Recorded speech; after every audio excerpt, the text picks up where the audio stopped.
the majority of the hope that I get in the world right now is at least associated with Bitcoin, but not necessarily literally the protocol.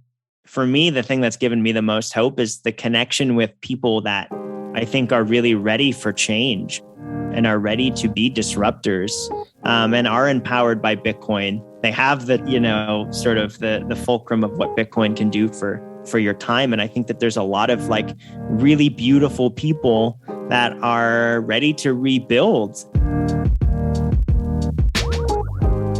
Welcome to the Progressive Bitcoiner podcast, where we explore the intersection of Bitcoin and progressive issues.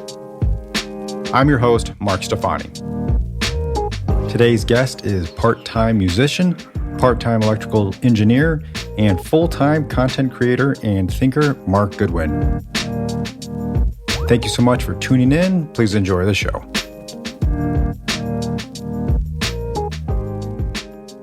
Mark Goodwin, welcome to the Progressive Bitcoiner podcast. So happy to have you. Hey, Mark. Thanks so much for having me. Yeah, absolute honor. Pleasure to be here. I really appreciate your input. I've seen you speaking on Twitter Spaces, and I think that's where I first got connected with what you've had to say in the space, and have really found it valuable. So thank you. Yeah, absolutely. No, it's a really cool platform. It's been really awesome to connect with so many like-minded, but also very different-minded people, which I think is the thing that I'm kind of the most excited about that platform, which is, sort of the beauty of the internet. So yeah, I'm super happy to be here and chat with you. It really does take away a little bit of the edginess that just the tweets have, doesn't it?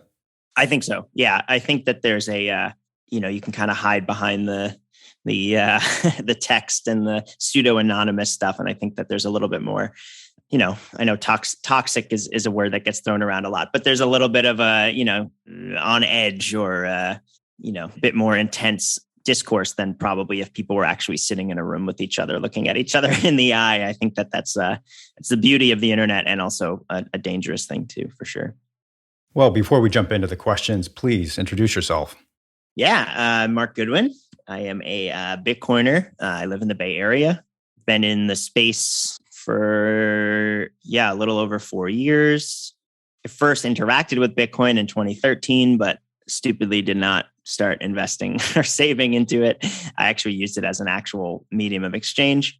And really caught the bug in 2017. And then really, I got to, see a big explosion and then a couple year bear cycle. And I got to really, dig in and learn about what I had invested into during the bear, which was great. And I, kind of really dedicated my time and my self-education to Bitcoin, like at the end of 2019 into 2020, and found myself with a lot of free time, as I think a lot of us did in 2020, and just sort of dedicated myself. I was like, if I'm going to be educating people or talking about this, I better know what the heck I'm talking about. And so I've been a pretty avid self-educating Bitcoiner for the last couple of years. And recently I've been lucky enough to be sort of platformed by some Bitcoin institutions that I really adore. And I've been lucky enough to be a part-time contributor to Bitcoin Magazine, which has been awesome. I've met so many amazing people through that. But in terms of my personal life, I came up in the bar industry, in the hospitality industry. And I started a nonprofit a couple years ago called the PIN Project. That's about sort of hospitality sobriety. And I had a lot of issues going to work and saying, I'm not going to drink today. And then, someone came in, or a friend of a coworker came in. And then next thing you know, there's like a shot on my bar. And I just, I was having a lot of difficulty sort of upholding my intentions in a workplace environment surrounded by alcohol. And so started a project called the PIN Project. That's sort of like a nonverbal piece of communication to let everyone around like, while I'm wearing this, I'm not trying to drink, sort of like a temporary little shield. So I've been working on that for a few years. I started to do some tours and education with that at the start of 2020. And I did a 5-city tour in January, but mostly I've been doing online stuff since. And you have an engineering background too, is that correct? Well, I went to school initially for music, actually. I went to New England Conservatory in Boston. And then I did a year there studying jazz drums and didn't really like it. I didn't really connect with anyone. So I decided I wanted to go to a liberal arts school and like start a group with the, literature and movie kids and then, play, during the day with the jazz guys. And I did 2 years there, started a band. And then those guys were a bit older and they had graduated. And so I sort of hopped in the van with them and we toured across the country and we soft landed in San Francisco and we're based out of there for a while. And I got really into audio engineering and production as sort of just a means of survival for being a drummer. No one really wants to go see like a solo drummer or anything like that. I'm the target audience for it and I wouldn't do it. So I got really into composition and production. And then when you get a little bit further along into it, it really is kind of just literally engineering and math. So I ended up going back to school at City College and I completed an electrical engineering certificate. And I learned a lot. I actually, one of the first days in one of those classes, our teacher showed a Bitcoin mine, like an ASIC chip on the thing. And I had already been into Bitcoin at that point, but I went up and talked to him. I was like, "Oh, so are you a Bitcoiner?" And he was like, "Oh, I don't," and didn't want to talk about it at all. I was like, "You're probably Satoshi." But I was lucky enough to be living in San Francisco at the time, and they have a wonderful program of accessibility to community college for free if you've been living in the city for a year. So definitely a wonderful win for the progressive liberal movement, and I got some really good education. And it was really fun to go back to school as like an adult. I took it a lot more seriously. I was there early. I always had all my homework and, I did super well in all my classes because I was actually interested in the material. It was something I tangibly went to do. And I did some fun stuff too. I did some painting and some composition, but it was really fun. And I'm by no means, I would absolutely consider myself a layman in electrical engineering completely. But it was really fun to kind of get the basic fundamentals of electricity and circuits because it's just so applicable to everyday life. Everything is electricity now.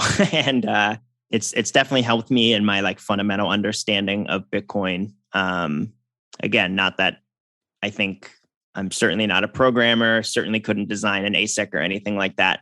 But just kind of the very, very basic fundamentals, I think have been very applicable to my understanding of Bitcoin. And so I've written a little bit about kind of the energy component of Bitcoin and why I think a lot of people sort of get that wrong. It really is probably the best shot we have of modernizing and sustaining our electrical grid is actually using proof of work rather than this sort of misunderstood thing. Like it's going to just, we're going to stay exactly the same as how we produce energy and just consume all of it. It's sort of it's kind of a fear mongering tactic. Right. So I know we'll get probably get into that. Yeah, for sure. Yeah.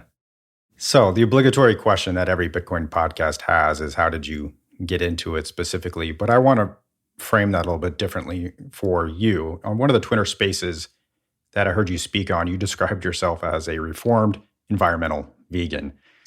And so when you first learned about Bitcoin, how did it map onto your political views and your value systems at that time?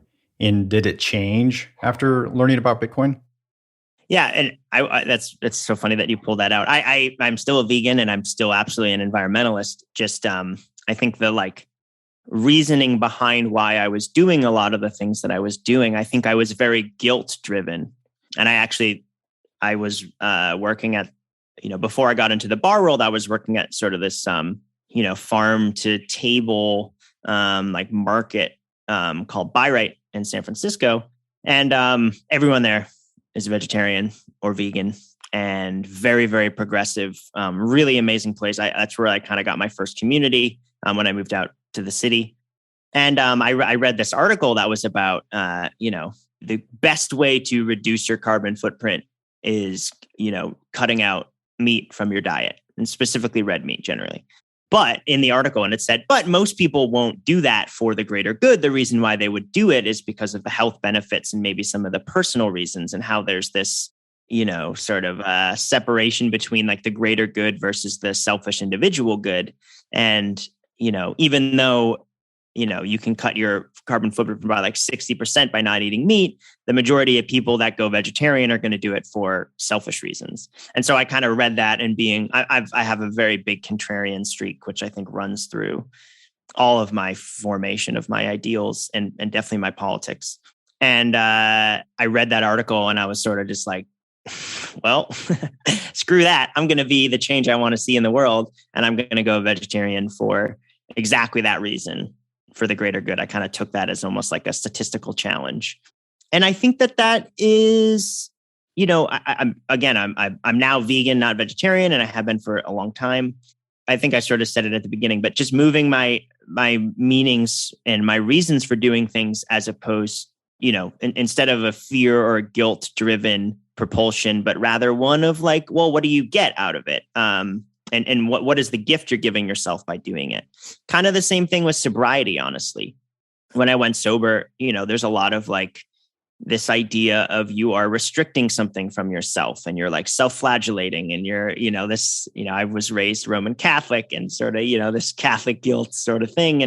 And I just don't really know how ultimately healthy that is for choices that you make, especially individually, but especially for society. And I think a lot of the marketing and conversation and discourse behind a lot of these things that we need to do as a society are driven out of fear and out of guilt. And I just really don't associate that with that anymore. And so I think that's what I mean when I say I'm a reformed environmental vegan. I'm still an environmentalist, still a vegan, but I think my reasons for doing it are no longer out of this like self-importance and I'm better than you and I'm doing a better thing than you and I care more about the world than you.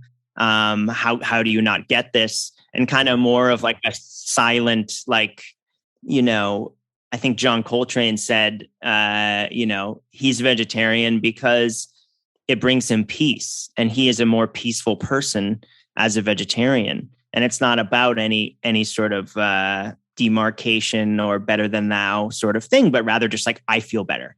I'm a better person because I feel better. Yeah, exactly. And I think that's kind of, if there's any sort of direction to that, because I love engaging and I think we need to engage in the environmental space and the progressive space as Bitcoiners.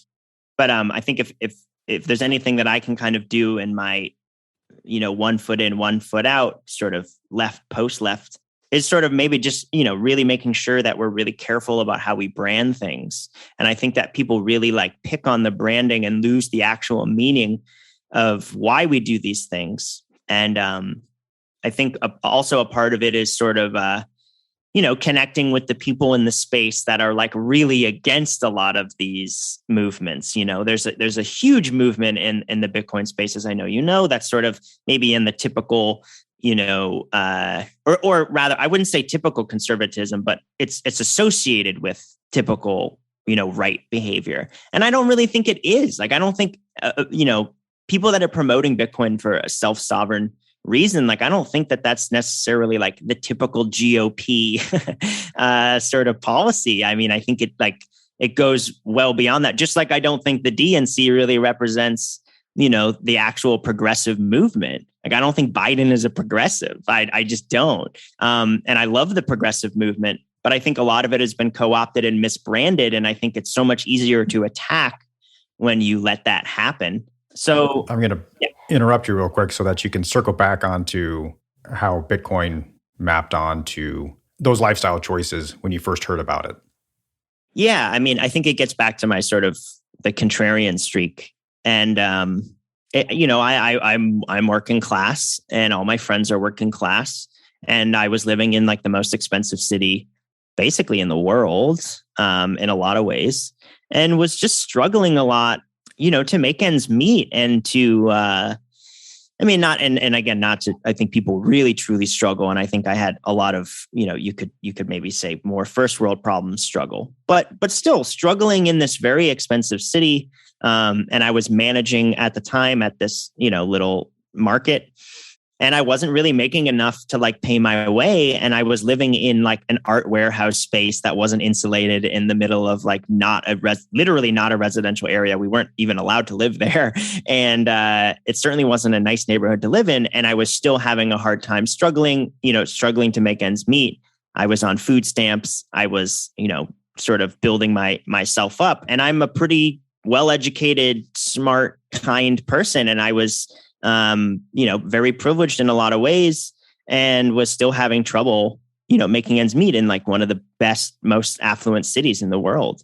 And I think when I found Bitcoin, it really gave me hope for the first time that there was an out to, economic, struggle. And that for the first time, I really had, something that kind of fell in line with my ideology of maybe a little bit of an anti-establishment streak or a re-establishment streak.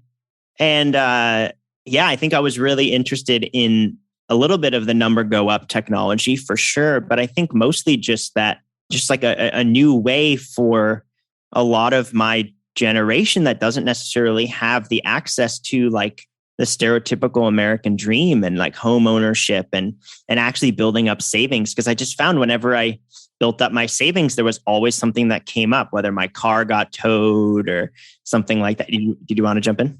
Yeah, I was going to, because I wanted to touch on do you think that the fact that you were struggling financially opened the door more for Bitcoin in the sense that you weren't averse to it because it did not meet the 401k, 457 plan that you were normally associated with? Yeah, 100%.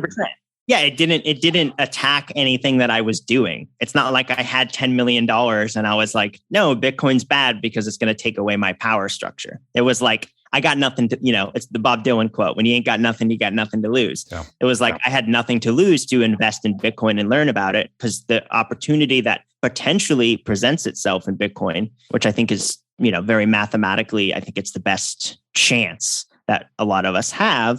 Yeah. I mean, it wasn't like going against anything that I was necessarily like taking advantage of. So I think my heart was more open to the possibility of it. I think that's a really good point. Yeah. I think I was very primed for Bitcoin because, the status quo system wasn't, necessarily really taking care of me. And that said, like I grew up, both my parents are CPAs. They run a business together. I was able to go to school. I don't have any debt. I'm a white straight male. Like there's a lot of things in here that I totally understand my privilege. I'm banked. I have a bank account. And there's, like a quarter of Americans are like underbanked, so it's like there were so many things that I was entrenched in the system and could take advantage of things that a lot of people couldn't. And I was still struggling. And just watching the wealth divide grow. I mean, if you want to see wealth divide in action, just go spend a day in San Francisco. I mean, you're stepping over people that are shooting themselves up and are having an incredibly difficult time, mentally and physically. And then, 2 doors down, there's like, Zuckerberg or whatever, and again, I'm not picking on anyone, but there's just the spectrum of human struggle or lack thereof is like so apparent in San Francisco. And I was just sort of bopping in the middle, certainly, very much so far away from being on the streets or anything like that. And I had so many fail safes I could have fallen back on. I understand that.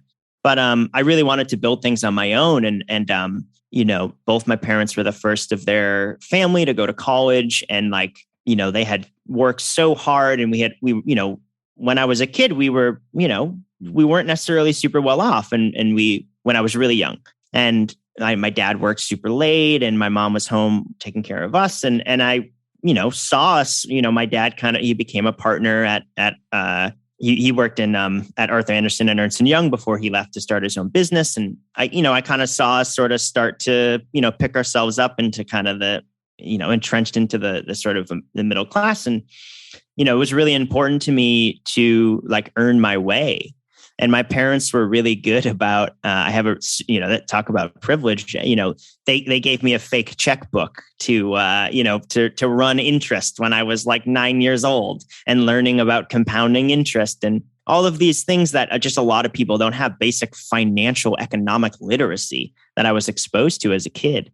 And, I really wanted to be self-made and not just be something that I was relying on my folks for anything like that. And Bitcoin seemed to be the answer to so many of all of those things that I just said of like, wow, this is going to fix, so many issues with people that don't have access to banking, people that don't have access to like money generation, people that don't have access to, very basic financial literacy for whatever reason. And I think Bitcoin is sort of this tool that really like shows how much the emperor does not have clothes on. And I think it's a really powerful tool for liberation, for people to like free up their time. And again, I'm an artist, so I was always, working so hard and not actually making art.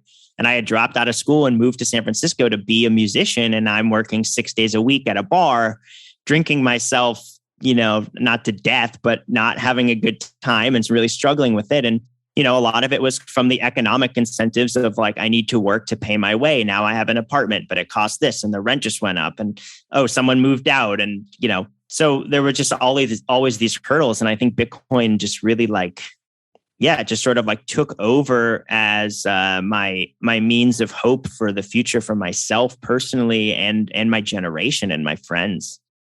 I think we'll circle back to a lot of what you've just touched on. It was very insightful and candid. So thank you for sharing. I really appreciate that. Of course. Yeah. You touched on a little bit of the political elements to Bitcoin, and you've also written about that. And so you've described the Bitcoin protocol as innately apolitical, but that there are social implications to its design.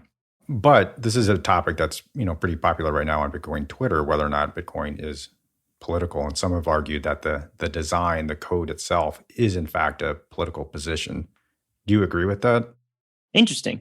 No, I don't think I agree with it, actually. I think it innately has political implications, but I think it's a technological advancement. Like, I don't think the internet is a political tool. I don't think the internet is innately political, but the social implications that come from the technological advancement have vast effects on the political system, be it for good or for positive. I think there's a lot of things you could say about, the spreading of misinformation is a net negative, of course, but also, having non-establishment access to information that isn't sort of controlled by these gatekeepers is a net positive. And I think that the connection that the internet has given us, I like to compare it to sort of bees, right? Like if you took the physical pheromone, hive mind, communication technology, I guess, or evolution that bees have, they would be a different creature. I mean, they wouldn't evolve the same way. They wouldn't defend. They wouldn't have the same political systems that they have. They wouldn't, okay, you're a drone, you're this, you save the queen, you're the queen. All of those systems, those structures that come from this hive mind technology, it wouldn't happen without the evolution, the technology of the way that they communicate. They wouldn't work in the same way. It wouldn't be this hive mind. And I think the internet has done the same thing to humans. And I think we're like in the, we're in that transition right now. We're not quite bees. There's a lot of us that remember getting the internet, and we grew up with the the outside and books, and then we got the internet, and it was a really big deal. And I like to consider the people in my age group, I'm 31, as sort of we have such a beautiful opportunity because we will never not be connected and on pace with, technology moving, because we did grow up with it, but we also remember when it wasn't there. And I think that that's really important. And we weren't raised on algorithms in the same way that I think a lot of kids these days are. And I'm not anti-algorithms or anti-tech or any of that stuff. I think it's incredible. I think some of the kids that I interact with, it's not a ton these days, but some of my friends are starting to have kids and whatever, and they're unbelievably smart and they're so quick. And I think that there are some unbelievable advantages to having access to the entirety of information of humanity, on their touchpads.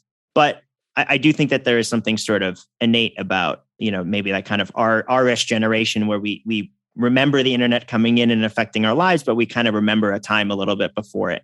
So no, I don't think Bitcoin is innately political. I think it innately has political effects, but the reason why it has the political effects that it does, same with the internet, is because of its apolitical stance. The fact that it is pseudo-anonymous, anyone can make a key. It doesn't need to be, you don't even need to be human to use Bitcoin. So it certainly doesn't matter what color skin you are, what your sexual preferences are, who you vote for, who you have voted for in the past, if you've changed your mind. the blockchain is forever, but the interactions on top of it, it doesn't care who you are. And I think that is one of the like fundamental differences of Bitcoin versus like our financial system. When you look at the banking statistics of, via demographics of who's banked and who's not, I mean, it is unbelievably skewed, away from women, away from people of color, and towards men, and and Bitcoin couldn't give a hoot less about that. And there are actually like, you can see a lot of those statistics and those demographics that, people are skipping a step.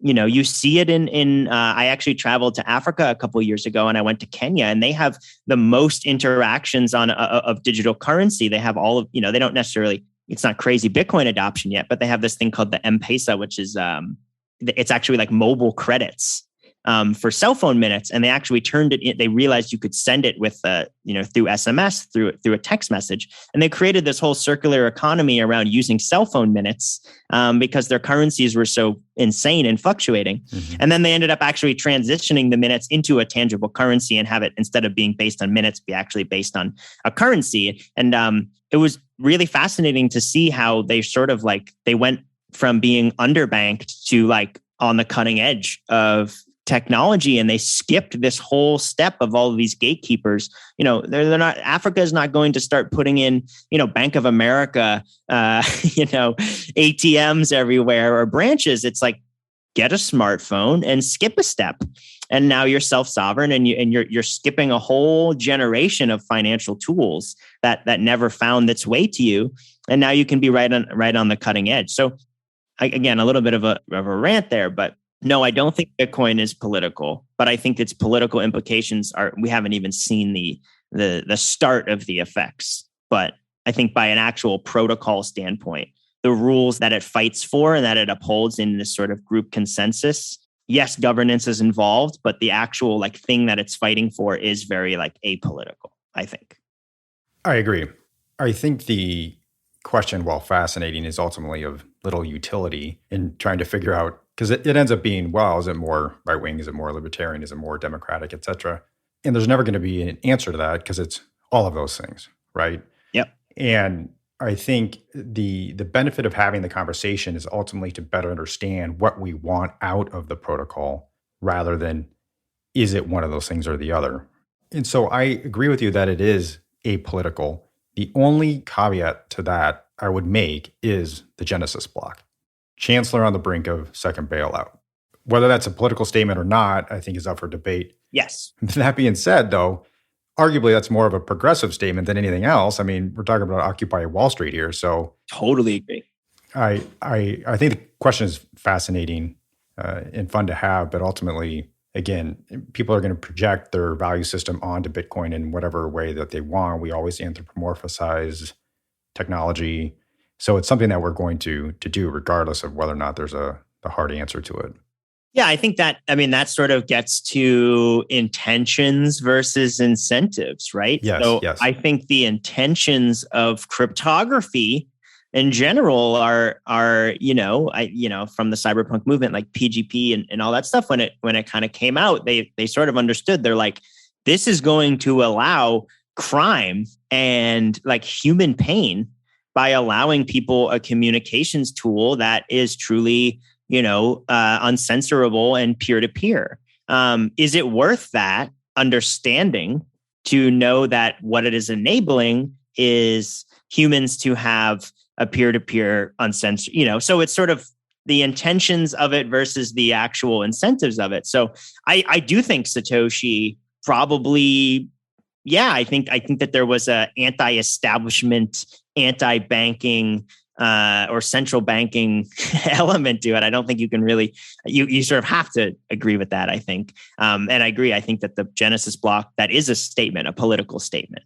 But I think the actual like protocol itself is not a political statement because its incentives are sort of apolitical. And that's where I think we're at a very interesting time. And one of the reasons why I was so excited to talk to you is because Bitcoin is sort of like, waking up and is really opening itself up to the political spectrum, and people are paying attention. And with that, there comes a lot of danger, I think. we want people to adopt Bitcoin and not co-opt Bitcoin. And I think that that's going to be the battle over the next couple of years. And I think people like you and some of our friends that we talk about or talk to on these Twitter spaces are sort of on the forefront of, basically all you need to do right now is just say, I like Bitcoin, and you'll start getting donations and people will vote for you. And there is this sort of single issue voter block that is establishing itself in the Bitcoin community. And I don't necessarily agree with it. And I think I agree with it in the sense of, if you are actually pushing for tangible legislation that is going to help Bitcoin, then I'm for it. Because I think Bitcoin is that, the Gladstein, metaphor of like the Trojan horse, I think is really apt. I think it's a great one, that it is a Trojan horse for freedom. And no matter how we get that horse in the door, it's worth it. But at the same time, there are people that have like made a career out of like, the state monopoly of violence that are now political figures that are using Bitcoin. And there's a lot of stuff that it's hard for me to associate with some of that stuff. It's hard for me to hear some of these, people that literally work for the military and the DOD are now, kind of getting platformed. And I think that they're smart, and, we need those people in the discussion to some degree, but there's a part of me, this contrarian, like anti-establishment, pro-human, anti-violence. I'm very, very anti-violence. And there's a part of me that's sort of like, why are we platforming these people? Why are we letting them talk about this thing? But that's kind of the beauty of Bitcoin, right? I mean, if it is the things I say it is, if it is apolitical, then everyone has the right to use it. Everyone has the right to talk about it. But Bitcoin is going to be used by criminals. It's certainly less used by criminals and less efficient than cash and US dollar. And we can acknowledge that. And that is just factually true. But Bitcoin, pseudo-anonymously, like it will allow, some things to happen that we probably wouldn't like to see happen on Bitcoin. But that's that's how open protocols work. And that is the cost of censorship resistance, is that baddies get to use it, right? Right. I have two thoughts. One is just, I'm in Minneapolis, and at the Walker Art Museum, one of the exhibits on the wall had, technology is not good nor bad, but it's also not neutral, which I think is very applicable to the protocol itself. Yeah. The other thing I was going to say was, I was at an event with a Minnesota U.S. representative, and he outright said that the day after the infrastructure bill, when all the Bitcoiners woke up to the fact that it didn't have favorable legislation, that the influx, the tens of thousands of calls to the representatives, was a wake-up call. And he was very deliberate in saying that it was a wake-up call because they recognized it as a donor block. Not necessarily that it was because they were interested in Bitcoin or crypto at large, but rather they saw it as a donor block. And so I think that's telling in the fact that, yes, it's exciting to see some of these politicians speak about it, but the intentionality of why, I think, needs to be a bit more transparent. No, I totally. And I think that exactly what you just said is why I have some skepticism about some of the single issue voting block people, as well as the politicians that are taking advantage of that a little bit. And I'm not talking in specifics. There's no one that I think is running that's doing anything that I'm like super against necessarily. But yeah, I think that is the acknowledgement that worries me a little bit, is that it's not necessarily like, oh, Bitcoin's really cool, it's going to help everyone, it's going to bank the unbanked, it's going to be this. It's more like, oh, this is an important voting block that we need to make sure we don't lose, which again, that's the incentives of Bitcoin. That's how it works. That's the political game. But yeah, again, I really want to see an adoption and a pro-Bitcoin legislation, rather than just like, I'm taking 2 paychecks in Bitcoin, but then I'm going to do a bunch of crappy stuff and be authoritarian and whatever. So, right. For me, I think we should just be careful. Well, first off, actually, more so than anything, what we should really be careful about is where we spend our Satoshis, because where you spend your money is how you vote. And that has never been more true, I think, than ever. And that includes financial contributions and PACs and super PACs and all this. We've just become corporations or people now. We're just so far past. We're in this hyper normalization of money and politics right now. It's just so absurd. But if Bitcoin is going to really, be this disinflationary currency, that it's really important where you spend, and we're going to see this amass, appreciation and purchasing power. Where you spend your Satoshis is where you're going to see growth.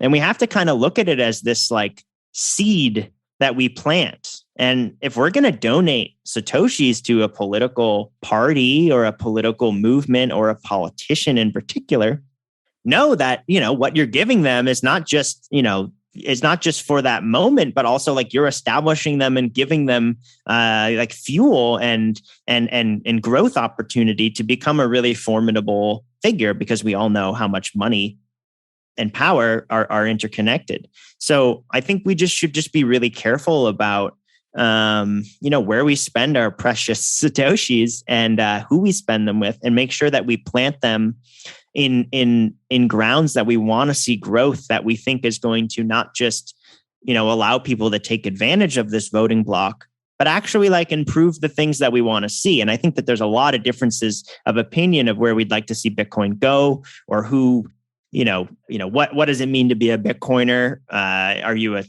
individual sovereign person, or are you this sort of, is more of like a social, technology for making the average life better? I think both things are kind of true. And so where we vote with our money is exceptionally important right now. And that's my only concern at all about the politicizing of Bitcoin. It's just that I think that there's a lot of people that are just very clearly like just hopping onto that free money train, and they might just be liquidating it for dollars. I don't know. Or maybe they're building these war chests. And I think we should just be really careful. This is kind of the first time where, I love that we use the term pleb, because I think it's really the first time that the plebs kind of have a bigger understanding and front ran the political institutions of the world. And it's sort of up to us to teach them how to use it and how to get that voting block. And so the people that have done it really carefully and really well, we have formidable allies. Well, I agree that one of the beautiful things about Bitcoin is that it is both a vote as well as a donation. By buying Bitcoin, you are in effect donating money by NGU to everybody else that has it. It's a vote by voting with your money, right? You're opting out of the system. And I think that's one of those kind of beautiful elements, is that it is not either one, it's both.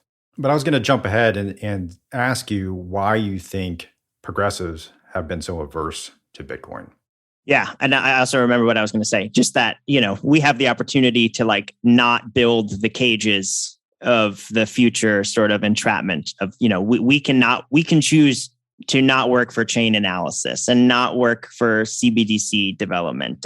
And so we actually have the opportunity now as a voter bloc to restrict our information from the people that don't deserve it, as a way to ensure that, we are a Bitcoin forward operating under this sort of, actually decentralized and this censorship resistance. But anyway, to get to the question about why progressives traditionally have been so averse, my first reaction is I have no idea, because it seems like on basically every level, it would be completely adopted or at least co-opted by these movements. I mean, right. The thing that really bums me out about sort of the current political display, I guess, is you got guys that I don't, generally associate with at all with any sort of political leanings, like a Ted Cruz or something, who I went to the Texas Blockchain Summit and I heard him sit down and really succinctly describe how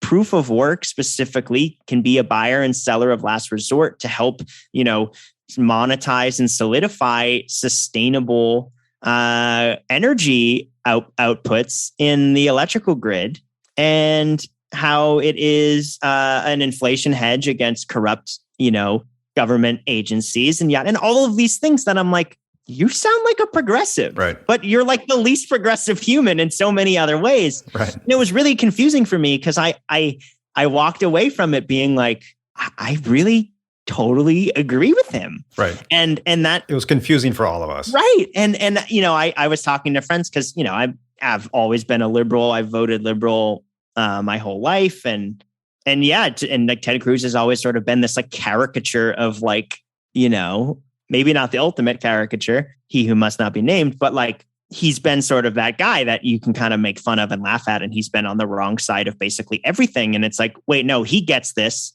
And then, from my home state, Elizabeth Warren, who is supposed to be this anti-Wall Street, trying to, bank the unbanked and all this stuff. And she comes out saying that it's like a risk to the US dollar system and to our incumbent banking system. And it's like, isn't that what we want? Like, don't we want to like fight that? Like, isn't that what we're doing here? And to see, like, I watched that, they had all the CEOs of like the stable coins and, Sam Bankman-Fried and the Stellar gal and a few other people, Jeremy Allaire from Circle. They did that meeting in front of Congress. And, there was a member of the squad talking about, proof of work as being this like, using more energy than Argentina and, just all of these things that are just really not, they're just show an extreme lack of understanding of this technology and are really like sort of these like fear mongering tactics that are just, I would like to think the progressive movement is so far above and that we should be really like approaching this with like the opportunity to actually implement a lot of these changes that these progressives have run on. Right. And I think that's where I've sort of removed myself a little bit from a lot of the left. First off, I don't really feel like I've removed myself from the progressive movement. I think the progressive movement has really removed itself from me. And it's become something that really isn't necessarily about, always championing the unchampioned. And it's become kind of this like sort of virtue signal over actual tangible policy. These people that I like respected or donated to or campaigned for are, going up there and okay, we don't like Pelosi and this, and we're going to fight for this. And it's okay if we're only, a one-term congresswoman or congressman, if that means we really shake up the system. And then it's like 3 months later, they're like, voting for Pelosi. And it's just like, how did is the system really that, is the incentives of the system really that corrupting? Where these people, are they running under good intentions and then getting into the system and they're seeing, oh, wait, no, I can make a career out of this. I can make money off of this. I can do this. I'm going to go along with, the status quo. Like, I just don't really get it. I've sort of lost like my faith in their intentions because of their actions, not because of what they're saying, but because of their actions. And it's really sad because I really find myself without a lot of, I certainly don't associate with the right in so many ways, in 95% of the ways. And I would say with the modern left now, I don't associate with like 50% of it. And I think it's really sad because I think that there's so many of us that are really left without a political home. And like, yeah, it's like, I'm a very progressive person in a lot of social things. And then, some of them, maybe a little bit more of the economic stuff. I can sometimes be a little bit more conservative, but I really don't associate with either. And I'd like to not think of myself as any bit involved in the American political system because I think it's so disgusting, right? Right. I think that's an important thing to tease out there is you can still maintain progressive values while still being extremely upset with the current Democratic movement. Totally. Yeah. And I think a big part of that is, at least for me, it's being discouraged by what you said. It's the actions and the inaction and how easily they fall back into the same patterns from a political standpoint. And the movements, the things that we want to have done are not being done. Right. And I've reached a point in my life where I don't have a lot of faith that they are going to get done. And again, it's not necessarily that I believe any single one of these politicians is evil necessarily. I think that's very rare, but rather it is a product of the political system trying to affect a complex system. Totally. I think the incentives of the status quo, like I really do think a lot of the people that have run have had really, really, really good intentions. And then when they get entrenched in the system, they see the incentives of the system are to continue along.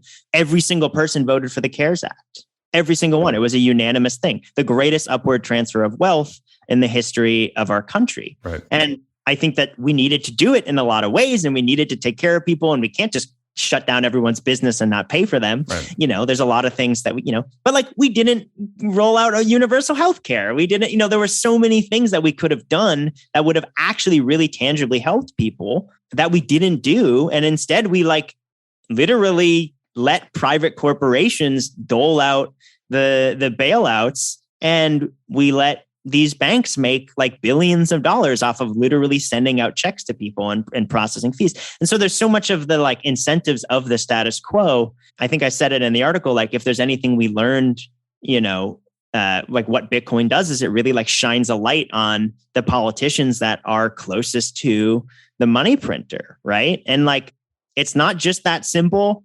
And it's a gross reduction, but at the same time, it kind of isn't. And cash rolls everything around me. And I think it's very easy to push the can down the road and let the status quo happen, which is what we did in 2007, 2008 with that crisis. It was split between two political parties. And yet, Bernanke was endorsed by both sides in the same way Powell is doing that now. And we have this unelected official who has extreme effects and control over me and you and our bank account and our purchasing power. We didn't vote for him. And that's like not right. And so I think that there's this this unbelievable entrenched incentive in the old system that needs a bucking, and it needs we need to throw this off and sort of reestablish. And Bitcoin is a really cool tool to sort of subvert the system and re-incentivize towards self-sovereignty, individualism, and this fixed supply concept, this digital scarcity. It's incredibly important. And it's really a discovery almost more than an invention. And what that's going to do to the incentives of the political system is going to be very interesting. And I'm super excited for it. I don't think it's going to be this waltz through the daisies like everyone says it is. I think it's going to be a fight. And I think we're in that fight. And I'm expecting to see anything, in terms of, I to quote Ross Stevens, the NYDIG guy, Bitcoin is very stable. It's fiat that's volatile. And I know this isn't necessarily about the markets, but I think that that's really true about the incentives of Bitcoin are very static. Save in it, it will appreciate and extrapolate over time. But the incentives over an inflationary system and a fiat system are spend, spend, spend. And we get just bombarded with advertising, with low, there are negative interest rates in the world. I mean, it just doesn't make any sense. You're so incentivized not to save your money and your life essence. And it's like, no wonder, mental health issues are going through the roofs, and ODs are going through the roofs, and alcohol related deaths are going through the roofs. It's like we've created a system that doesn't encourage, stability. We'll get to that. Sure. Okay. I think there's a strong parallel actually to medicine. We, as physicians, I shouldn't say always, most of us go into medicine as idealists. We want to make change. We want to help people in whatever capacity we can. So very much an idealism. But then you get into the system and we're all burnt out and we all want to leave the system. And yet most of us don't. And arguably, I think healthcare, medical care is probably going to change last. I think we're going to see more financial change as a result of Bitcoin than we're going to see any change in the healthcare system, just because it is so entrenched. But I think there's that parallel between physicians and politicians in the sense that most go in with a sense of idealism, wanting to do good, and then you get into the cogwheels of the system, and you realize you're just a number and you are needing to meet certain criteria. Then as a politician, you are just fundraising from one cycle to the next, and you are not able to affect change as much as you had hoped. Yeah. Again, I think it really is that intentions versus incentives, right? It's like, right, exactly. You're incentivized, as a politician, right, to get reelected. Right, exactly. That's your main incentive as a politician, and that's wrong. Right. That shouldn't be your main incentive as a politician. It should. And AOC said this when she was campaigning, and I quoted her kind of earlier, and she was like, "Hey, you know what? If you're only a one-term, congresswoman because you really, you go after and attack the status quo, and you don't get reelected, so be it.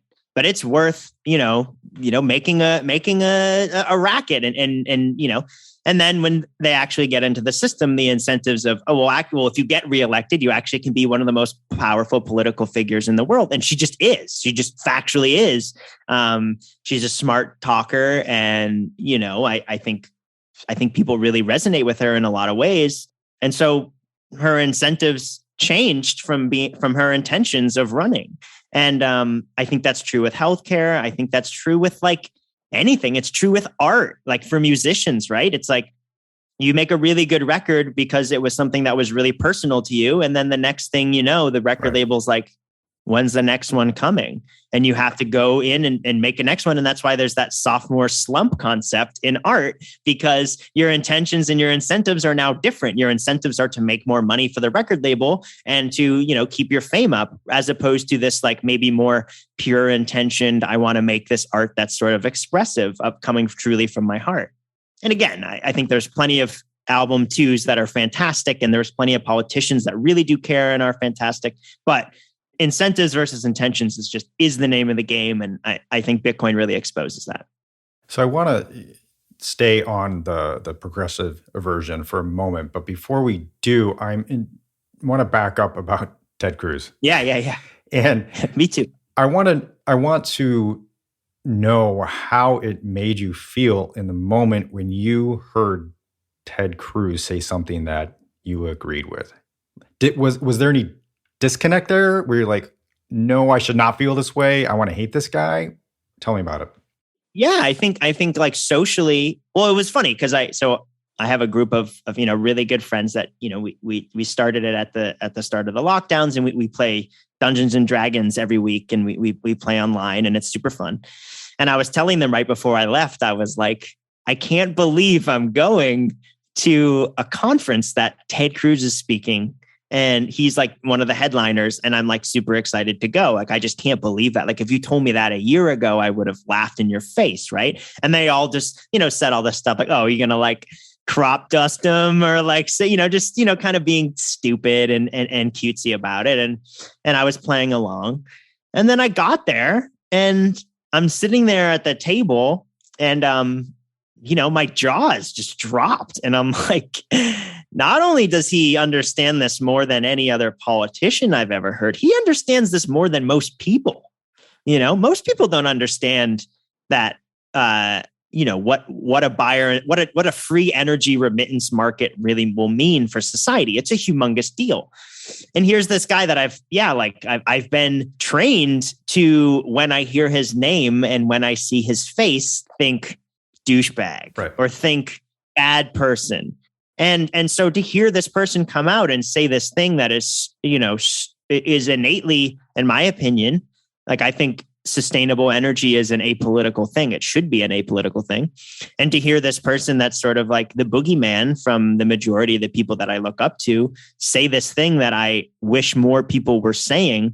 Yeah, it was really shocking. In fact, Mark, I sent a tweet and I was like, hearing Ted Cruz, and I tagged him in it, sitting down and talking about how Bitcoin can fix the energy grid, and Texas needs it, can fix the energy grid, is one of the most, I can maybe pull it up, but one of the most just confusing things that I've really ever experienced. And this is coming from a former Bernie bro.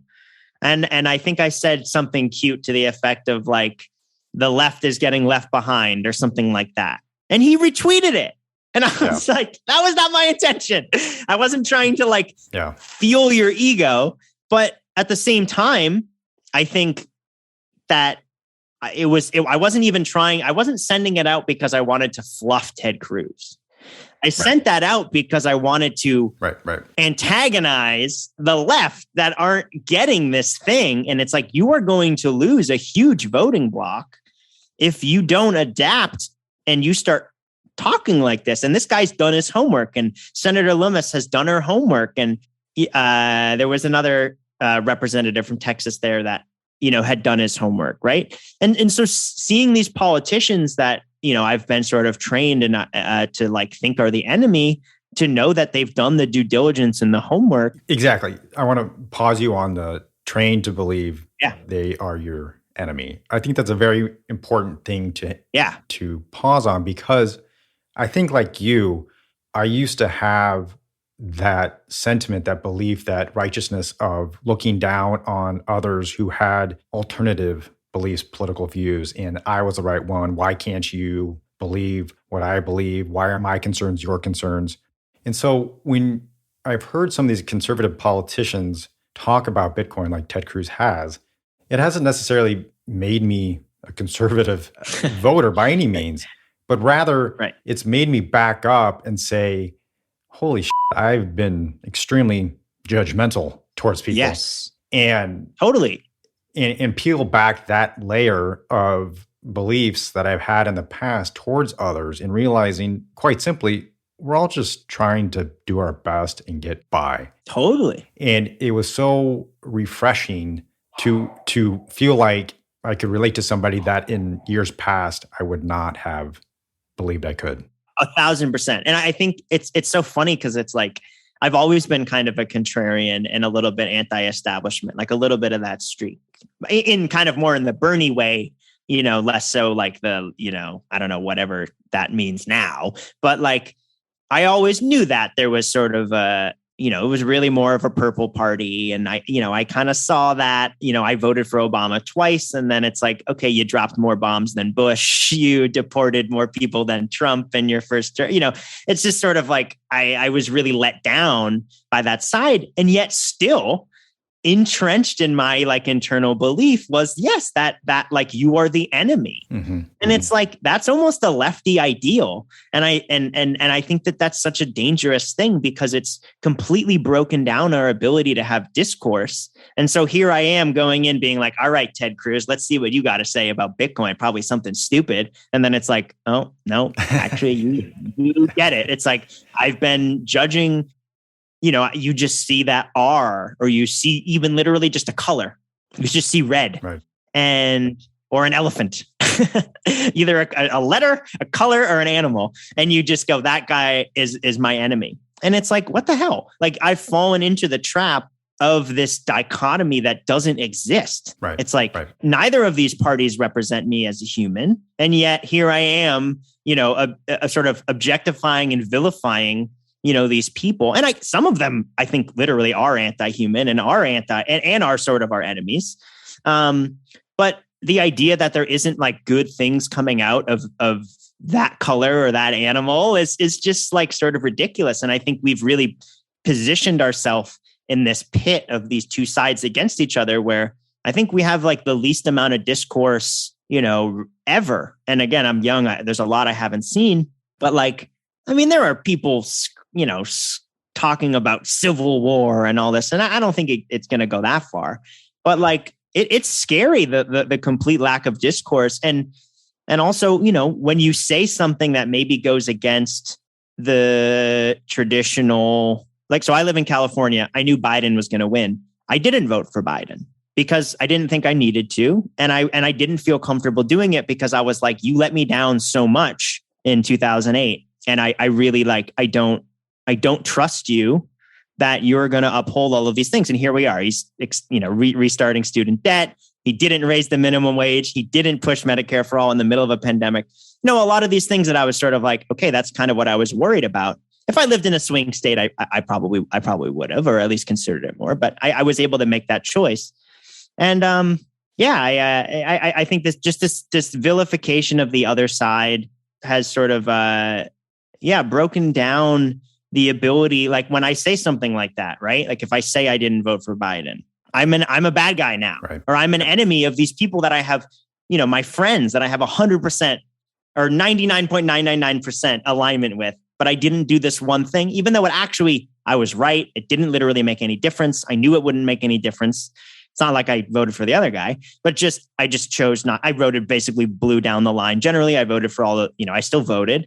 I vote every time, but I will opt not to vote on certain issues if I don't agree with either of the choices. And I'd rather, it sort of go to the masses and let people decide. But like I'm an enemy for some people, or people think that I'm this, pro-Trump, anti-science, whatever, because I have these certain things that I I really strongly believe are dangerous, or I can't get myself to, jump on the boat with everybody. And then I get vilified. And it's like, I think once you sort of see that happen to yourself, which did happen to me in this election cycle, I really did feel that from people that I really respect and are close with, when I told them, like, I don't think I'm going to vote for this person. And people were like, how can you, you need to vote for other people, and you need to vote for the less, you as a white male, how can you don't have the right to do that, blah, blah, blah. And it's like, well, actually, like, I do. And I don't think that my lack of a vote is actually doing any of the things that you're saying. And the very fact that it's blue no matter who, I think is wrong, in the same way that I think we should vilify the concept of red no matter who or whatever. Like, I think both things are wrong. These parties don't really represent us, and they don't necessarily have our best interest in heart. And to break that cycle is really important, and we need to do that. And when you do it, people get stuck in this cognitive dissonance sort of buyer's remorse thing, and you get vilified in that same way that I'm just as guilty of vilifying Ted Cruz as, right? So it's funny. You start to see which ways you perpetuate that cycle and which ways you can try to break it. It's really fascinating. This brings me back to the progressive aversion toward Bitcoin. And do you think there's any component to that, in the sense that Bitcoin is a technology? How can it do the good that you're saying it will do? I think there's a hang up within progressive thought that we need to have this next hope, the next Obama, who is going to change everything and bring forth this progressive utopia. I think there is a hang up on the fact that Bitcoin is simply a technology. And to a certain degree, we have an aversion, not necessarily to technology per se, but the Zuckerbergs and the Dorseys of technology, and our lack of trust of them, and in turn project that on to the protocol itself. How can a technology create the change that you're talking about? It's not an Obama. It's not the next great hope out there. It's not going to achieve those things. We need political movements in order to do so. Yeah, I think Jeff Booth is one of my favorite people in the spaces. And I think his book, The Price of Tomorrow, is a must read. And I think everyone should read it. I bought it for so many people. And he has sort of a thing that he keeps retweeting at people when they talk about, climate change and stuff. And he's like, how can you have a system that requires inflation and requires expansion and growth? Yep. How can you systematically fight, this consumption of resources when you don't disrupt the system and don't actually change the status quo? And so I think really what Bitcoin has done is sort of expose people that are, maybe incentivized to have the status quo stay in place. And I think a lot of people have co-opted the progressive movement, like a Biden or something. It's like, Biden's not a progressive. Like, he would be a centrist in any other country, at least, if not a righty. And in Europe, like, he wouldn't be a progressive, even a little bit. And he said some really messed up things about people and about demographics and things. And, and so for him to be sort of the figurehead of this movement, or even like a Hillary Clinton too, it's just like, I just don't know if I really trust your intentions of your progressivism. It almost seems like you're co-opting it completely. And it's like, you needed to say, I want gay marriage to be legal. It's like, it's almost felt like you were forced that you had to say that. Even Obama, actually, ironically, this is a win for Joe, but Joe Biden actually came out and just kind of said it. And it forced the Obama administration to make a declaration, because they were like, well, we weren't really going to do that. But Joe is Joe. And so now we're stuck and we have to sort of own this position, which I think, is a great, I have queer family members. I have trans family members. I'm super of course, I'm pro-human, and I think anyone should be able to do what they want to do, and the government shouldn't have any say on that. But yeah, I think a lot of the progressive movement isn't actually progressive. They've co-opted a lot of these terms and a lot of these things because it is a voter bloc that's so big. And I think the technological aspect, I think it's more that it's actually economic rather than technological, because I think that there's a big thing in the progressive movement that's just anti-money. Right? It's like anti-billionaires, anti-rich, and this whole, this debate that we're seeing now between Warren and Elon Musk. And like, Musk is like, I've paid more taxes than any American in American history, and that's funny. And yet if you tax them at 100%, of his net worth today, it would pay for 15 days of the 365 days of the US budget. So it's like, it's not about taxes. These billionaires are not necessarily the bad guy, but we associate, an accrement of wealth as being selfish, as being anti-human, as being, and it's like, well, it's not innately.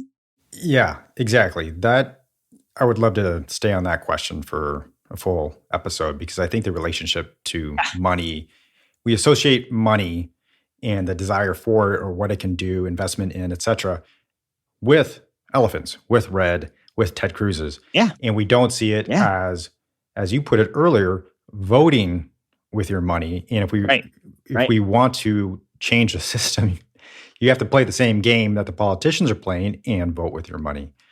Totally. So I'm going to jump way ahead here. And one of the critiques that have been pushed back onto progressives who have critiqued Bitcoin is, if you are not seeking an alternative to the petrodollar, are you complicit in the petrodollar's violence?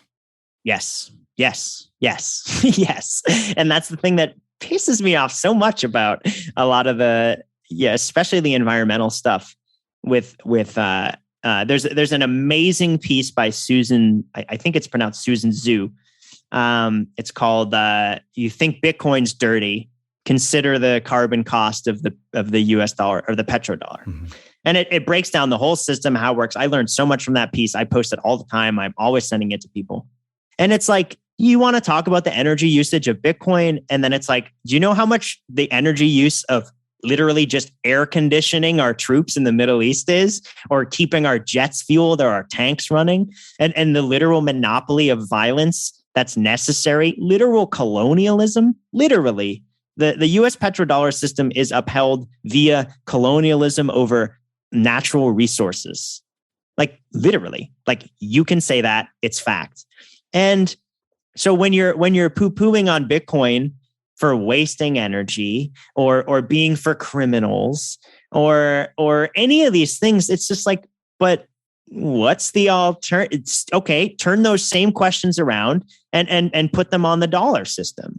How much energy is the dollar system using? Who's taking advantage of the dollar system? Who's getting literally oppressed because of the dollar system, be it, savers who are rapidly losing purchasing power from inflation, or literally people whose countries are getting invaded and colonized, right? So that's something that just really, really, really upsets me with the progressive talk, because it's like, you're really not understanding the very system that you are empowering and you were empowered by. Exactly. And I think that shows a really gross negligence. And it is your duty as a public official, you serve us, to do your homework and understand what it is that you're perpetuating.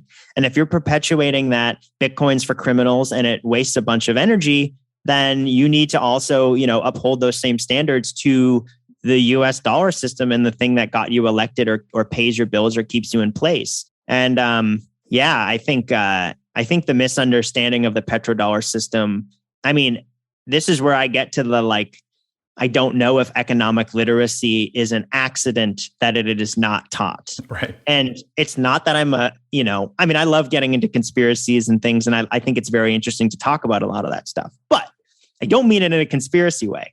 I just think there's sort of like an incentive to not teach people about these things so that the people that really do understand it are allowed to take advantage of it. It's like a secret code. And I think that there's no more place where that's more important than in central banking, VC investment banking, and politics. And those three sort of, you might even say that they're really the same branch. But I think those like three things, they take such advantage of the US dollar system without acknowledging any of the human cost, how many people have died, the energy cost, the carbon cost. It's just really disingenuous to knock Bitcoin for these things without A, acknowledging the pros of Bitcoin, but B, not acknowledging the cons of the US dollar system. Exactly. And so, that's a real personal battle for me. Admittedly, it wasn't until learning about Bitcoin over the past, for me, 4+ years that you understand about the petrodollar system. I had no idea Totally. before that. And, so I don't fault a lot of the people who don't see that connection and they'll say oil is bad, and fossil fuels are bad. Okay, get that. But then do you understand the connection to how that is, in essence, the new gold backing for the US dollar, and it is what has maintained US hegemony since then? And most don't, to the degree that I would admit that I think most Bitcoiners do. And it's sad, but I think that's coming forth. And again, the mental loops that people can play around that argument and still rationalize it, I find sad and surprising. And again, I think a lot of it falls back on, well, let's fix that too. Let's get the right person in to fix the petrodollar system. And it's like, no, that's never going to happen. If you want change, you have to start from the outside. And that's sort of that Jeff Booth thing where he's just like, why do we keep trying to fix the system from within the system? Yep. We need to disrupt the whole thing. We can't have incentives for growth and expansion, not just incentives, but a necessity for growth and expansion. It's going to do bad things to our planet, our people, our saving mechanisms, all of the things that we are now seeing. It's all coming to a crux right now. I mean, I think this is going to be some of the most illuminating few months in American history, actually, I think in terms of mass educating the people. Like retail has acknowledged inflation, and inflation has been going on for 50 years, right, for more than that. I mean, this is one of those things I think people, and I love to talk about it because it's fun, but this idea of like Bitcoin and hyperinflation of the US dollar and what that's going to mean. But let's be honest, Bitcoin doesn't need hyperinflation. 2% compounding year after year is a humongous loss of purchasing power. It's a huge leak of entropy in the energy system of our economic system. And we don't need hyperinflation. But the fact that now we're actually seeing and retail is acknowledging and people are worried, people that I never would have thought, I've been kind of a sound money inflation chicken little for, the last like 4 years since Bitcoin taught me by showing me, okay, here's a new system. These are the incentives of this system. You learn the incentives of that system, and then you can actually apply that and compare it. You need to have something to compare it to. And I think the US dollar system got along, so long with its hegemonic status because there wasn't anything else that was around that even let people consider an alternative. And so now we have an alternative that has millions of users. Bitcoin is probably the most important brand in the world. Like I think Facebook was close. I think they might have messed it up with Meta. I don't know what's going on there. Apple's pretty big.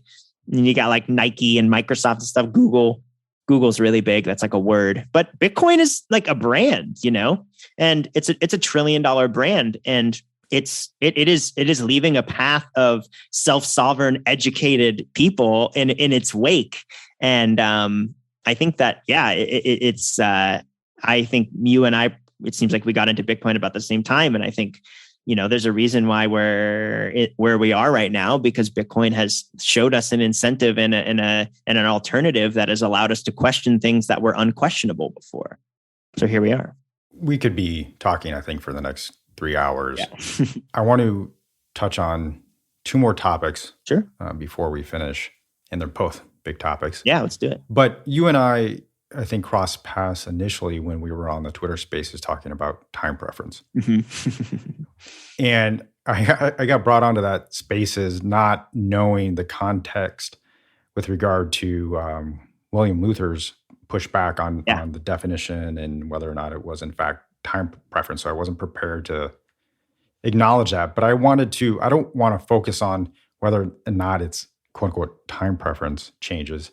But I want to get your thoughts on, call it what you will, change in behavior that has been driven by Bitcoin. And I also want to hear more about your project with regard to sobriety as it relates to that. Yeah, it's funny. I actually have an article that is being published today called Bitcoin and the Commodity of Time.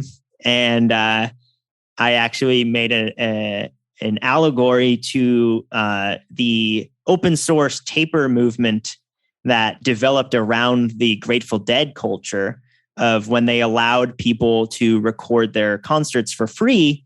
There developed this whole community of people that would, tour around with the band and start recording and yada, yada. And anyway, it kind of gets into how, Sounder money allowed people to have this time to pursue hobbies in a more professional way. And I think that that's something that is innate with Bitcoin, where this culture around Bitcoin, where like you and I have the opportunity to sit and talk right now during the day instead of like, growing food or, obviously, you're a doctor and a hard worker and all that, but I'm able to have my day today where I can just talk about this and I don't have to be struggling as I was 4 years ago. The actual effects of Bitcoin on my free time and on my time, it has allowed me to purchase more free time that I can pursue Bitcoin and education. And I think that that's something you can't really remove from the protocol of Bitcoin. And so I love William Luther. I've been watching a lot of his videos, and he's an OG, and he talks so much interesting stuff. He's broken down a lot of things that I sort of assumed and I took for granted about Bitcoin, right. Because he's been grokking it since like 2010 or something. And I think he's incredibly smart and really accessible, a really nice guy. But I disagree with him entirely. And I think the argument is pretty much just a semantics argument, actually. So in terms of how much I disagree with him, I disagree with his semantics. But regardless, I mean, Bitcoin, it was designed, and I like to call it a discovery because I think it is, but at the same time, it was literally designed by humans or a human or I don't know, maybe an AI or an alien or something, but I'm pretty sure a human. And what it does and the way that it works is it literally was designed to be again, the political message of the chancellor on the brink of another bailout. It was designed to be a vacuum to consume this ever expanding debt bubble that, our fiat, central banking has sort of led us into. It was literally designed to be an answer to where we are now. And that's why right now it's sort of like, this is Bitcoin's time to shine. And it's been shining, since March 2020, when the markets really first acknowledged the difficulty that we were in. It's, gone up like 20x since, basically. And I think we're going to continue to see that. But I think what it really does is the way that it was designed, with its supply issuance and its halvening schedule, is that it does make ledger space more and more important and more rare over time, which extrapolates the purchasing power of the ledger space over time. So when you take a minimum wage day working in 2010 and you invested that into Bitcoin, you now have the rest of your life in 2021. You're good. You can live the entirety of the rest of your life and never have to work again. Obviously, that was kind of catching the very beginning of this rapid, we've literally never seen expansion of an asset ever. That's nothing has ever moved as fast as Bitcoin or as hard as Bitcoin, just literally. But what it does to human time preference for the people that use it, I think, is profound. And it allows you really to not just store and save. And I do like to think of Bitcoin as a savings technology, but it's more than that. It's a growth technology. It's a savings with more, compounding annual growth rate than any other technology that's ever existed. And I think that that's a really big deal. And I think the effect that it has on people's lives and their time preference or reference is it would be a shame to not acknowledge it, because I've been able to have so much more free time to dedicate to art. I took a month off to go down, and I rented a little house in the middle of the desert and brought my friends out, and I got to pay them, and we made a record, and it was super fun. And so the one of the main things that I dislike about the Bitcoin community, and there's not a lot, but I think the idea that Bitcoin is a means to an end is really not talked about enough. And I think that, the way, if we learned anything from the user activated soft fork and the block size wars, is that it's not just nodes on the system that matter. Because I could start my own coin, I could fork Bitcoin and run 10,000 million nodes on a computer that I run, and I could technically have more nodes in the Bitcoin network. But if they're not economic nodes, it doesn't matter.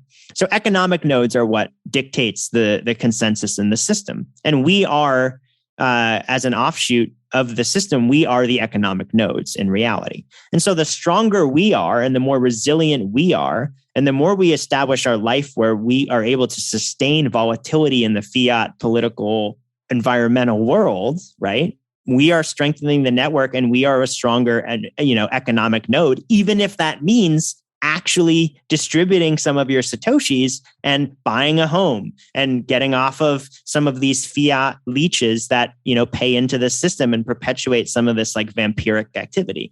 So this whole idea of you can never sell Bitcoin and this, it's like, I think that's really that's not good for Bitcoin. And I don't think there's any better money than Bitcoin, but there are things that are worth more than money. And health is the first wealth. Bingo. Yeah. And you don't sell your Bitcoin for dollars necessarily. I don't try to trade anymore. I haven't done any leverage or trading in like 3 years. I'll buy dips and stuff, but that's basically it. But yeah, like set yourself up to be a strong, sustainable economic node on the system to better, perpetuate the system and don't just train. When you're educating, don't just have someone get a Coinbase account and leave all of their money in the Coinbase account. It's like, you're not teaching them right. You're not actually strengthening the network. You're putting more money into this like, rehypothecary that is a centralized exchange rather than like setting them up properly and taking the time and showing them how a transaction works. And, I don't think that you're really helping the system just by holding Bitcoin on a centralized exchange. There's so much more to it than that. And I think that really gets into the humanness of the Bitcoin network. It's just code, right? But we are the network. We are the people. We are the economic nodes. And so I think the time preference thing is huge in understanding how it can really help humans, because it buys them time to make art, to have a family, to build sustainable grids, to plant food, to get back to nature, to get back to these things that, what's the point of being here? Why are we here? And so with some of the issues I have with someone like an Elon Musk or something, it's like, I think, solar technology, battery technology, electric cars, and going to space are some of the most important things we can do as humans. And yeah, I disagree with this Dogecoin crap, but I agree with those, that's what we should be putting some of our energy into. And so I think Bitcoin can allow and will allow, there will be a flourishing, that sort of Bitcoin is Venice concept of Alan Farrington, I think is really beautiful. Mm-hmm. Yeah, I break it down just simply as Bitcoin is savings technology. If you have more substantive savings, you're more future thinking. Mm-hmm. If you can think about the future in a practical way, it gives you hope. And with that hope, it allows you to think about other elements of your life that you want to change as well. And I think that's where it translates, where we've seen translate into making healthier choices. And it gives you purchasing power, mm-hmm. As we said, like voting purchasing power, where you want to plant your Satoshis. It's like you actually have, again, it's like this is the kind of the first opportunity where like the working class really has it as an advantage and might have front run institutions. And now we actually have an ability to like reestablish the pecking order of, right. No, we're going to do pro people. We're going to do we're going to fix a lot of these problems that the system we have now doesn't fix. And I think you wanted to sort of talk about kind of my own personal story with like in regards to my project and sobriety. And I mean, I literally went from like drinking at work and doing other things at work and alongside of that. And instead of like going to the bathroom to like do drugs or whatever, I would literally like run to the ATM during a dip and deposit my tips and save in Bitcoin, like literally. And I like to be very upfront about, sort of my struggles and stuff, because I think it's just like, it's helpful for people. And that's kind of been the whole. Thank you. Yes, I wanted to do the PIN project anonymously because of my influence by Satoshi and Bitcoin. And my co-founders were like, no, you need to talk to people about like the realities and put a face to the story. And I was like, all right, fine. But like, I really try to make it not about me as much as possible. But like, the reality is like, I went from being like, okay, I got money in my pocket. It's burning a hole. Let's go spend this money. I'd get off work. I'd just go to another bar, blah, blah, blah. And it was just gone because I didn't really have this, like, I didn't really feel incentivized to save or to build my future because I really felt kind of hopeless. And also in a lot of ways, I felt really empowered by some of the stuff I was doing, And I think I read this great book by Charlie Eisenstein. He's a social economics writer called, it's got a new agey title, but it's like The More Beautiful World Our Hearts Know to Be True or something like that. And he talks about leaning into your vices and understanding what it is about the vice that's serving you. So instead of like poo-pooing the vice and saying like, nope, no cocaine, no alcohol, no weed, just cut it off. It's all bad. Like actually look at it and say, no, like, what is it doing for you? And it's like, oh, in this moment, when I would go to work, I worked at a really famous bar. We won tons of awards and it was always busy. And, I got to travel and go around the country and do workshops and go do guest things. And it was like really exciting. And I felt really empowered by it. And I felt powerful. And that was part of the vice, what it was serving me. And so instead of just rejecting it and not learning from it, actually turn towards it and say, oh no, this is giving me power. This is giving me, this thing that I'm really missing in my life that I really need. Mm-hmm. But how can I find it in a way that's healthy and not destructive and not actually hurting me and limiting my ability to be empowered in the future for a momentary 15 minutes of feeling good and having fun, right? So I think Bitcoin re-incentivized my life. And instead of being sort of like, whatever, I can spend $200 tonight on partying because I'm going to work tomorrow and make $350 bartending or whatever. I went from, who cares to, oh, now I have this thing that I know is not going to be messed with. It's giving me future power. I'm learning about it. I'm learning. It's opening up all these doorways. I'm learning about, all these things we're talking about, all the political stuff, all this petro-dollar system, basic economic literacy, and just all the things that Bitcoin teaches you. And all of a sudden I had an outlet and a vice in a weird way. And we like to reject our biology so much, but Bitcoin gamifies our biology, our hunter-gatherer collective, mathematical brain. It gamifies it in a really healthy way that we like to reject our biology so much. And I think we should learn from it. And so Bitcoin is sort of this like really cool tool that still acknowledges the like need to like, be a mammal and like store a bunch of nuts for the winter, but it gamifies it in this way. And I think that, Bitcoin has changed my life so much because it's given me like hope and an outlet for, the way that these former vices used to fill my life. Well, again, thank you for talking about your struggles in the past, and thank you for doing the project that you're doing. And I'm glad that you chose to disclose that it's you, Mark Goodwin, who's doing this. And the reason I say that is because hearing your story, even though you think it's not about you, it is about you.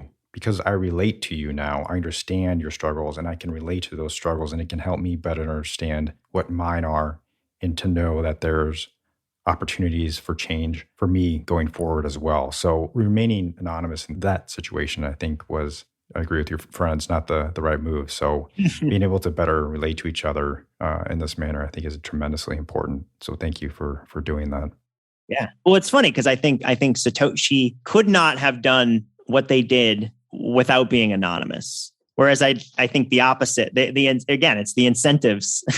My intentions were I didn't want to make it about me because I didn't want it to be this like selfish, self-fulfilling thing. But the reality of it is people that are out there that are struggling need to see someone to identify with, to be like, oh, that's a human who got out of this thing, that I struggled with a lot of these same things. And they're giving me not only just techniques, but a literal tangible tool to like, I literally made the project because I was like, this is what I wish I had when I was struggling and I didn't have it. So I want to build the tool and leave it behind. I don't need it anymore. I don't wear the pin because I struggle with like not drinking when I go out. Like I've it's the same with like being a vegan. Like I don't even see the meat on the menu anymore. I don't even consider it. But when I first quit eating meat, I was like, oh, that chicken burrito sounds really good. And, and I used a lot of like almost like methadone-esque things of like fake meat and these things to sort of break my habits. And I think that was really important for breaking my drinking habits. I developed fake meat as methadone. Right. I mean, I love it. It's a reality. But they're techniques for getting myself to, where I wanted to be. And so a lot of the project was like, Oh, I started doing grapefruit shots at the bar, juice shots, because so much of when you take a shot of alcohol, you don't actually feel the alcohol effects. It's the sugar. And so it's like you can still have that wonderful serotonin, social cheers with everybody without actually drinking any alcohol. And so I started doing that. Mm-hmm. Mocktails became a much bigger part of the programs of the bars that I was working at. And then also non-alcoholic beer. And then just, being there for people when, I'd have people come up and be like, hey, I'm with like my work staff and I don't want them to know I'm pregnant. Like, can you make me a fake looking drink? And I'm like, yeah, of course, but it's like people are like afraid of some of these things. So the idea of like, okay, I need to be a face to sort of let people attach to me, not because I think I'm better than anyone or my story's more important. The opposite. It's like, I'm just like one of you guys. We all struggle with this stuff. So if you need a face to latch onto, come. Whereas I think with Bitcoin, it's like when you're creating an economic system and an incentive structure and a protocol, you don't want a centralized face. You don't want a relatable face. You want an apolitical, apersonified system. And so, very interesting sort of juxtaposition there. I've got two more questions for you. Yeah. And I know you've written a beautiful article that I'll link to regarding Bitcoin and environmental concerns and how it's affecting the grid, the electrical grid. So I don't want to jump into that because that's going to be, again, another huge discussion. What I want to ask you, though, is similar to my first question. And as an environmentalist, how did grappling with Bitcoin's energy usage fit into that frame of reference for you? Was it immediate? Did you have to really crunch the numbers? What was it that allowed you to grok Bitcoin's ability to do what it can do? Well, I'm, willing to burn some bridges here with some of my more toxic friends, but it actually came from going through, and it was related to my project, but actually going through and grokking proof of stake and learning about how these systems work that are supposedly these like alternative systems to the waste of Bitcoin and learning about them. And actually specifically how it related to the PIN project, I wrote this white paper for a proof of stake system that for nonprofits to be able to take like net zero donations instead of donor advisor funds and take, like $100,000 donation and use the proof of stake system to take out, the yield. And then I can return you your donation at the end of the year. And we've just used the yield. And I built this whole system. I didn't build it, but I wrote out this whole system. And then when it's funny, like going back and looking at that white paper, it's like, you described a Ponzi scheme. Like that's pretty much quite literally a Ponzi scheme. And I think a lot of these proof of stake systems quite literally are a Ponzi scheme. And I don't think they're necessarily bad intentioned or the actors are bad necessarily. I think a lot of them are, but mine certainly wasn't. I'm the same person I was when I wrote it. I just had a huge gaping hole of ignorance where I didn't really see that there's no such thing as free lunch. And certainly when it comes to economic systems, that it doesn't really work that way. So I always was a Bitcoiner. I started with Bitcoin. Bitcoin has always been the strong majority of the portfolio, not just when I did hold, altcoins, but in my life. Like since I got into Bitcoin, it always was more than my savings. And, even when I held other coins, Bitcoin was always like 80% plus. I always knew Bitcoin was the one, but I don't think I really understood why. And then as I started taking, some electrical classes and got into, the literal, like, you have to, economic systems and markets are all buyers and sellers. Everything can be reduced to a buyer and a seller, even if there's complicated, margin and market makers and, there's, all of these funny, advancements on top of it. At the end of the day, it's still a buyer and a seller, and it's a debt and a credit. Like all economic systems can be brought to that. It's about expressing the volatility between two parties. One's a credit, one's a debt. And the way that you create value in the digital space is by incurring an electrical debt. That's how you take on an electrical debt and an electrical cost to mine Bitcoin and to create a Bitcoin. And it creates a floor that you wouldn't sell the Bitcoin that you mined for less than the electricity that you spent. And so you actually imbue a floor into the system and you create an economic system that has a debt that is imbuing the system with credit. And so when that finally clicked for me, it ruined any of my dreams of sort of a proof of stake system working, because I realized that much like central banking, you can't control P economic activity. You can't control P microchips. You can't just print oil, right? You can print the purchasing power, and that's obviously what we're doing, but you're not actually creating goods or economic activity. You're just creating more tokens and a bigger denominator for your economic system. You know, $100 bill is not $100. It's $100 divided by the total amount of US dollar system. And when that has no cap and is completely being inflated all the time, you're constantly losing your purchasing power. So I think I sort of learned that the energy cost is innate to the system having any purchasing power. That you need that energy cost to go into the system. And then furthermore, what is that actually energy doing? And it is spending time. You're using energy to spend time to put in work to establish immutability within the system. There are, blockchain is not necessarily a great technology. Like it's a clunky database. And there's only a few things that really demand the need for a decentralized blockchain or a decentralized database. You're much better off, for, so many of these systems being more centralized actually makes a lot more sense. But for Bitcoin and for sound money and for being a base layer at the bottom of the financial, economic layered, parfait of our system, it's worth it. And it's worth the clunkiness, and it's worth the cost that it takes to uphold that. Solving the Byzantine generals problem from a computer science standpoint is exceptionally important. And it is a huge technological advancement. And it requires time being inputted into the network, which requires energy. So in terms of the major misunderstanding is that you cannot waste energy. It's against the laws of thermodynamics. And also renewable energy is the worst word ever. And I wish it didn't get used because it gives power to, more disingenuous people to poo-poo their quote unquote renewable energy market, because they're like, well, renewable doesn't even exist. And it's like, that's true. Actually, there isn't. There's sustainable energy. There's cheap energy. Like renewable energy is kind of a misnomer and a narrative, but cheap energy is not. And so this idea that the energy grid would stay the same and Bitcoin, there were fear mongering articles written 4 years ago that's like, Bitcoin's on pace to consume the entirety of the world's energy. And it's just like, how could you write a sentence like that and not even just think about what that would mean? So first off, you're not wasting any energy, securing proof of work.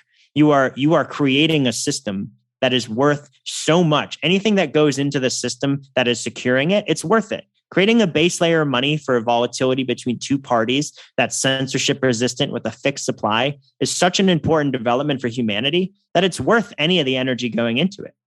But the literal incentives of the system is not, okay, if it costs us $95 worth of coal to produce $100 worth of Bitcoin, you're not just going to throw all of the coal in the world into a Bitcoin machine. You're going to find out that if I use this hydro dam over here and I can get $20 for $100 of Bitcoin, I'm going to stop burning coal and I'm going to start monetizing this cheap energy over here.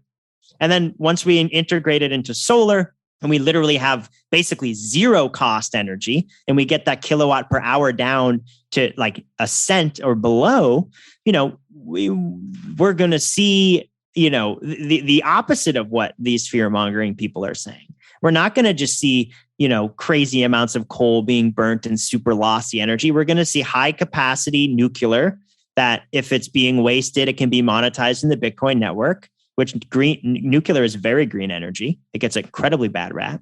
And then we're going to see super low capacity, but incredibly cheap, alternatives like solar that, when the demand is there, they can send energy to the grid. And when it's not, they can be used to mine Bitcoin. That's what we're going to see. The grid is going to be modernized in this way.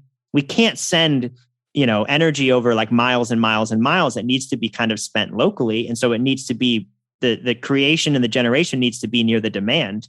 But that's not true for Bitcoin. For the first time ever, it's geo-independent. So we can set up a huge, really advanced solar array that gets more and more efficient and more cheap every year in the middle of the desert where no one lives, and we can establish sound money in the middle of the Sahara and not affect any humans, not be burning coal. And the people in that area that are around it can monetize the sun, and it will do amazing things for, all the good things that we love Bitcoin for. Right. So I just think that there's just like a pretty big misunderstanding.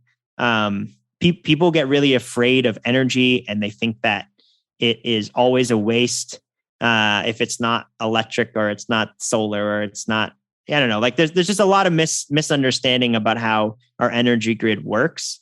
And I think it's sort of similar to like progressives hating on billionaires. It's like progressives hate coal and gas. And it's like, well, yeah, it's lossy. There are better systems we can have, but also like we need gas and fossil fuels to create solar arrays. We need them to modernize our grid. Like we're going to need to use them. And so sort of ignoring that is just, you're doing a disservice to a modernized electrical grid, which is what we really want. We want a green, sustainable grid. Yeah. Well, that's what I tell my family and friends is that if you can ignore Bitcoin if you want, that's fine, but go study energy systems, go study what entails an electrical grid and how that is built out and the nuances to that. And once you understand that, you can better understand how Bitcoin fits into the entirety of that picture, and how it's not this binary, Bitcoin is going to boil the oceans and we can run the world on solar energy tomorrow kind of situation. Yeah, no, exactly. I just think that that fear that we're going to continue doing what we're doing and not, like, it will incentivize cheap energy. Right. Like it will. So yeah, we're going to see that. We're going to see that play out. And we already are seeing it. And energy is going to get cheaper and cheaper and cheaper, which is better for humans. And humans can participate in a global energy network that they've never been able to participate in before. It's wonderful for freedom. It's wonderful for our electrical grid. It's wonderful for the sustainability of the earth. It's wonderful for, banking and fixed economic supply. I mean, it's such a net positive in so many ways.